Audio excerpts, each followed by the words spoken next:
बिस्मिल्लाह रहमान रहीम। शुरू करता हूँ अल्लाह के पाक नाम से जो बहुत बड़ा मेहरबान नायत रहने वाला। दोस्तों, बहनों, भाइयों, बुजुर्गों, अस्सलाम वालेकुम वरहमतुल्लाहि वबरकातुहू। तारीख इस्लाम में हम सुल्तनत उस्मानिया, दौलत उस्मानिया की तारीख को हम बयान कर रहे हैं। आज उसकी 42 नंबर किस्त है जिसमें हम आपको खुशामदीद कहते हैं। दोस्तों, बहनों, भाइयों, बुजुर्गों, तारीख इस्लाम में जिसको बहुत से कम लोग यकीन करते हैं और करेंगे आज तक, कि एक छोटा सा कबीला जिसका नाम भी दुनिया उस वक्त नहीं जानती थी, चंद सदियों बाद 3 बड़े आज़म पर हुकूमत करेगा, हुक्मरानी करेगा। ये कहानी है सरहदों की नहीं, ख्वाबों की है। ये दास्तान है उन लोगों की जिन्होंने खैमों से निकलकर सुल्तनत की बुनियाद रखी। अर्तुगरुल का आज़म, उस्मान का विजन और फातिह मोहम्मद फातिह का वो दिन जब कस्तुनतुनिया की दीवारें लर्ज उठी थी।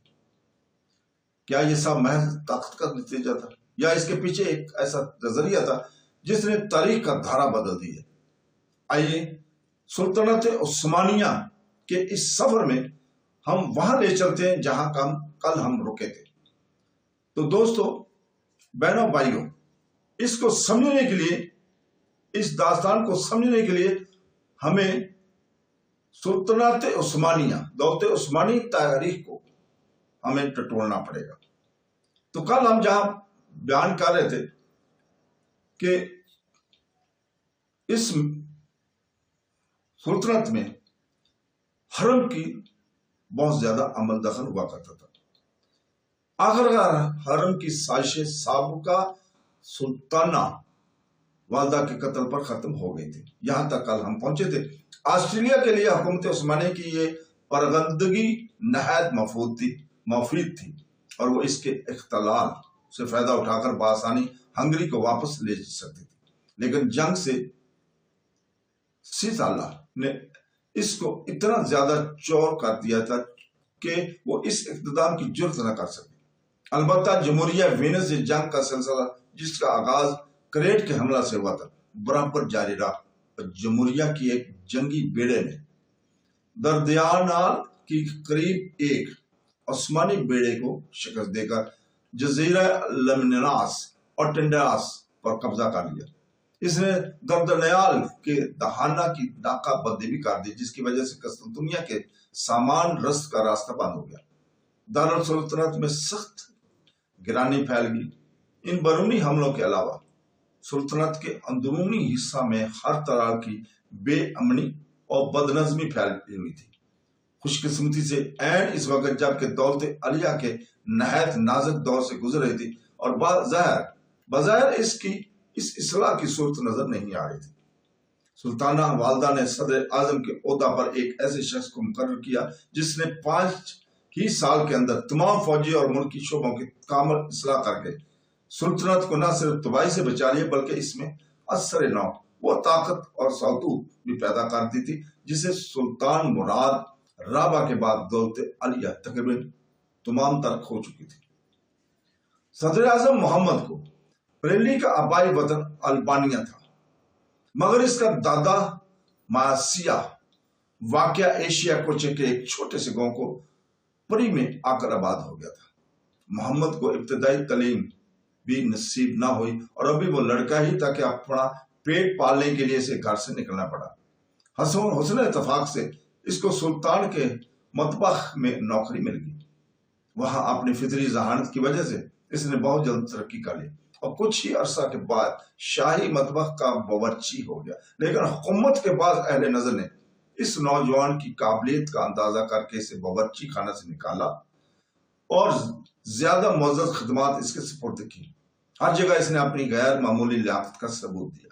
चुनांचे आखिर में वो यकबा दिगरे दमिश्क, तराबलस और यरूशलेम का वाली मुकर्रर हुआ और इनमें से हर सुबह में इसने एक आदल, मजबूत और नरम दिल हाकिम की हैसियत से शोहरत हासिल की। फिर जब सुल्तान मोहम्मद राबा के तख्त नशीनी के बाद सुल्तनत के हर हिस्सा और हुकूमत के हर शुबा में शोरश और अबतरी बढ़ने लगी तो सदारत उज़्मा की जिम्मेदारियों को तखवीज़ करने के लिए सुल्ताना वालदा की नजर इंतखाब भी मोहम्मद को बरेली पर ही पड़ी। चुनाचे 1067 हिजरी 1656 ईस्वी में मोहम्मद कोपरेली ने दौलत उस्मानी के अनान हुकूमत अपने हाथ में ली। इस वक्त इसकी उम्र 70 साल की थी। चूंकि वो बूढ़ा और लिखने पढ़ने से बिल्कुल नाबलद था, इसलिए उलमा और अयान सुल्तनत ने इसकी तकर्रर के खिलाफ इhtजाज किया। लेकिन दमिश्क, तराबलस और यरूशलेम की वलायत के जमाने में कोपरेली ने अपनी काबिलियत का जो सबूत दिया था, वो सुल्ताना वालदा के इंतखाब की पुरजोर तायद कर रहा था। ताहम इस जलील और कदर ओहदा की जिम्मेदारी को कबूल करने से पहले मोहम्मद कोपरेली ने सुल्ताना वालदा से, जो नौ उम्र सुल्तान की नुमाइंदा थी, चंद शर्तें बाहल्फ मंजूर करा ली। पहली शर्त यह थी कि सुल्तान इसकी तमाम कार्रवाइयों को जो वो बहसीयत सदर आजम अमल में लाएगा, बगैर किसी बहस के मंजूर कर लिया करेगा। दूसरी शर्त यह थी कि इसे तमाम ओहदों के तकर्रर और इम्तियाजात के अता करने में पूरा अख्तियार हासिल होगा। तीसरी शर्त यह थी कि सुल्तान को इस पर कामिल इत्मीनान रहेगा और इसके खिलाफ हर शिकायत को फौरन मुस्तरद कर दिया करेगा। इन गैर महदूद अख्तियारात के साथ मोहम्मद कोपरेली ने सुल्तनत के असलाह का काम शुरू किया और हर शोबा की खराबियों को इस सख्ती के साथ दूर किया जो मुराद राबा के तरीके इसलाह की नुमाया खुसूसियात थी। गैर मुतदिन उहदेदार, गैर मुनसिफ कज़ात, फौज के सरकश सरदार और सिपाही सब के सब फौरन कत्ल कर दिए है। यही हशर इन लोगों का हुआ जो कोपरेली के खिलाफ साजिश करते हुए पाए गए या जिन पर इस साजिश का शुबा भी हुआ। कस्तूनिया में दरवेशों की एक जमात ने शोरश बर्पा कर रखी थी। कोपरेली ने इन सब को गिरफ्तार कर जलावतन कर दिया। इनमें से एक दरवेश, जिसका असर अवाम पर बहुत ज्यादा था, कोपरेली के खिलाफ लोगों को भड़काना चाहा। इसने इसे फांसी पर लटका दिया। इसी तरह इसने कलेसिया यूनान के बतरीक आजम को भी, जो दरपर्दा अमीर वलेचिया को बगावत के लिए उबारना चाहता था, गिरफ्तार करके सूली पर चढ़ा दिया गया। इसकी बारीक में निगाह से कोई बेअनवानी और किसी साजिश की खुफिया से खुफिया तैयारी भी छुपी न रहती थी। इसके जासूस सुल्तानत के बेहतरीन हिस्सों में भी नहायत सरगर्मी से काम करते रहते थे, जिसकी वजह से इसकी हैबत सूबेदारों और फौज के बड़े बड़े उहदेदारों से लेकर हुकूमत के अदना मुलाजमतों तक के दिलों में यकसा तौर पर बैठी हुई थी। बयान किया जाता है कि इसकी 5 साला सदारत में 36,000 आदमी इसके हुक्म से कत्ल किए गए थे। बाबे आली के खास जलाद जुल्फकार का बयान है कि खुद इसके हाथ से 4,000 से ज्यादा आदमी फांसी पाकर बास फोर्स में फेंक दिए गए थे। मोहम्मद कोपरेली का यह तशद्दुद बादिल नजर में नहायत जालमाना मालूम होता है, लेकिन सुल्तानत में जो शोरश और बगावत फैली हुई थी, इसका तदारक तशद्दुद के बगैर मुमकिन ही ना था। ये इसी सख्ती का नतीजा था कि सिर्फ 5 साल की मदद में हर तरफ अमन अमान और अदल इंसाफ दिखाई देने लगा। तमाम सोचें देखते देखते फरोग हो गई। फौज की सरकशी जाती रही और सुल्तानत के हर शोबा का निजाम दुरुस्त हो गया। मोहम्मद कोपरेली ने न सिर्फ सुल्तानत के अंदरूनी नज़्म नस्क को दुरुस्त किया, बल्कि बैरूनी हमलों को भी रोका। इसने उस्मानी बेड़े को असर नौ तमीर कराया, जिसकी वजह से बहरुल जैन में दौलत अलिया के सतूत फिर कायम हो गए। इसने वीनस के जहाजों को शिकस्त देकर जजीरा लेमनास और टेंडास वापस ले लिया और कंडिया का मासरा, जो मोहम्मद राबा के इब्तदाई अहद में फौज की सरकशी के बहस किसी हद तक कमजोर हो गया था, फिर पूरी शिद्दत के साथ जारी करा दिया गया। सन 1661 से मोहम्मद कोपरेली ने वफात पाई। 1661 में उसने वफात पाई। इंतकाल से पहले इसने सुल्तान और सुल्ताना वालदा से अपने लड़के अहमद कोपरेली को अपना जानशीन नामजद करा लिया था। मरते वक्त भी वो सुल्तानत के बुद्धि से गाफिल ना था। चुनाचे इसने सुल्तान से मदरजा जो हम बयान कर रहे हैं, 4 नसीहतों पर खास तौर पर कारबंद रहने की ताकीद की थी। औरतों को मशवरा कभी ना सुना जाए, नंबर 1 पे ये नसीहत थी उसकी। नंबर 2 पे किसी रायत को हद से ज्यादा दौलतमंद ना होने दिया जाए। नंबर 3 सुल्तानत का खजाना हमेशा पुर रखा जाए। नंबर 4 सुल्तान खुद हमेशा घोड़े की पीठ पर रहे और फौज को हमेशा हरकत में रखे। मोहम्मद कोपरेली की वफात के वक्त सुल्तान मोहम्मद राबा 20 साल का हो चुका था और अब वो अनाने सुल्तानत अपने हाथ में ले सकता था, लेकिन इसे शिकार का बेहद शौक था और इसी में अपना तमाम वक्त सिर्फ करता था। इसने सुल्तानत का सारा इंतजाम नए सदर आजम अहमद कोपरेली के सुपुर्द कर दिया था। इस पर पूरा एतमाद रखता था। 1661 से लेकर अपनी वफात 1676 तक अहमद कोपरेली ही दरअसल सुल्तानत उस्मानिया का फरमारवा था। वो अपनी लियाकत, अपने तदब्बर और अपनी अजमत के लिहाज से दौलत उस्मानिया का सबसे बड़ा और सबसे ज्यादा मुमताज सदर आजम ख्याल किया जाता है। तमाम उस्मानी और मसीह मौरखीन इसकी हैरत अंगेज काबिलियत पर इत्तफाक है। तकर्रुर के वक्त इसकी उम्र सिर्फ 26 साल की थी। मोहम्मद कोपरेली ने इसे बेहतरीन तालीम दिलवाई थी और इंतजाम सुल्तानत की तमाम खुद अपनी निगरानी में दी थी। नीज एक सुबह की वलायत पर ममूर करके सदारत उज़्मा की जिम्मेदारी के लिए भी इसे पहले से तैयार कर दिया गया था।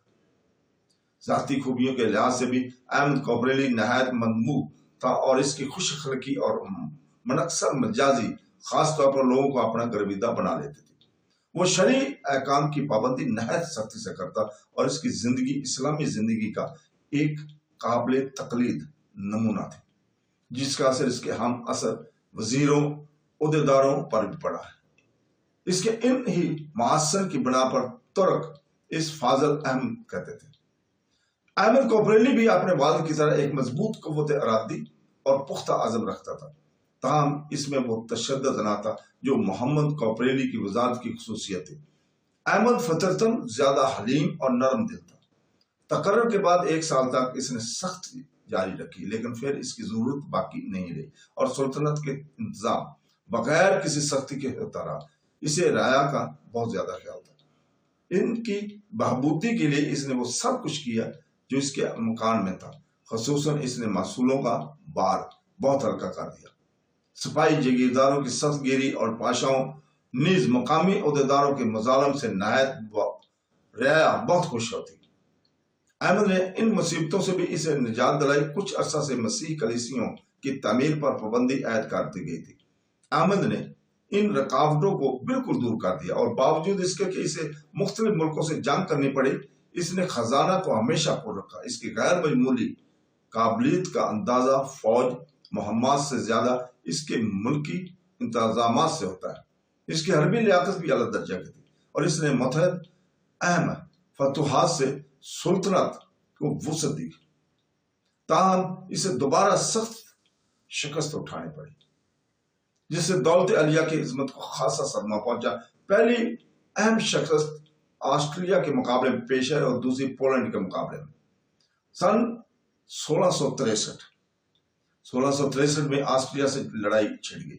ये जंग इन मुनाकशात का नतीजा थी जो 1.5 सदी से हंगरी और ट्रांसोल्वेनिया में जारी था। 2 साल पेशतर से ऑस्ट्रेलिया और दौलत उस्मानिया के हामियों के दरमियान सूबों में छोटी छोटी लड़ाइयां हो रही थी, जिनमें दोनों सुल्तानत के फौजी अफसर जो सरहदी इलाकों पर मुतय्यन थे हिस्सा लेते रहे। 1663 में अहमद कोपरेली एक जबरदस्त फौज लेकर ऑस्ट्रेलिया के मुकाबले में रवाना हुआ। इसने बलग्राद पहुंचकर दरिया डैनूब को अबूर किया और फिर शुमाल में नौहजल की तरफ बढ़ा। यह किला यूरोप के संगीन तरीन किलों में वाक़या था और ऑस्ट्रेलिया को इसकी मजबूती पर पूरा भरोसा था। लेकिन 5 हफ्ता की मुआसरे के बाद 25 सफर 1074 हिजरी बामुताबिक 28 सितंबर 1663 को मासूरीन ने हथियार डालकर किला उस्मानियों के सुपुर्द कर दिया। नौहजल की फतह के बाद अहमद कोपरेली ने मुतअद्दिद दूसरे किलों पर भी कब्जा कर लिया। इसके बाद मौसम सरमा गुजारने के लिए वो बलग्राद वापस आया। दूसरे साल मई में वो फिर नौहजल आया और वहां से दरिया मोर को अबूर करके 7 जुलाई 1664 को किला सेरे नवार फतह कर लिया। 26 जुलाई को वो मोरन पहुंचा जो हंगरी और ऑस्ट्रेलिया के सरहद पर दरिया राब के लहर पर वाक़या है। अगर वो इस दरिया को अबूर कर लेता तो वियना का रास्ता साफ हो जाता, लेकिन ऑस्ट्रेलिया और हंगरी की फौजें इसकी राह में हैल थी। ऑस्ट्रेलिया की मदद के लिए कांट कोलोनी की सरकर्दगी में फ्रांस के मुवारजीन भी आ गए। مسیح فوج کا یہ سالار کاؤنٹ مونٹے کولی تھا جو اپنے وقت کا نہایت ممتاز جنرل تھا۔ عیسائیوں کی تعداد عثمانیوں سے بہت کم تھی، لیکن جنگ سٹریس 1596 کے بعد سے جبکہ عثمانیوں نے آسٹریلیا کو بری طرح شکست دی تھی، آسٹریلیا اور ہنگری کی فوجوں نے اپنے تنظیم اور اسلحوں میں بہت زیادہ ترقی کر لی تھی، جس سے عثمانی فوجیں ناآشنا تھیں۔ اس لحاظ سے اگرچہ مسیح فوج کی تعداد عثمانی فوج سے بہت کم تھی، تاہم فنی حیثیت سے وہ اپنے مد مقابل پر فوقیت رکھتی تھی۔ تو دوستو یہیں ہم رکتے ہیں، کل انشاءاللہ تعالی ہم اس کی اگلی قسط لے کر آئیں گے۔ کل تک کے لیے اجازت، اللہ حافظ۔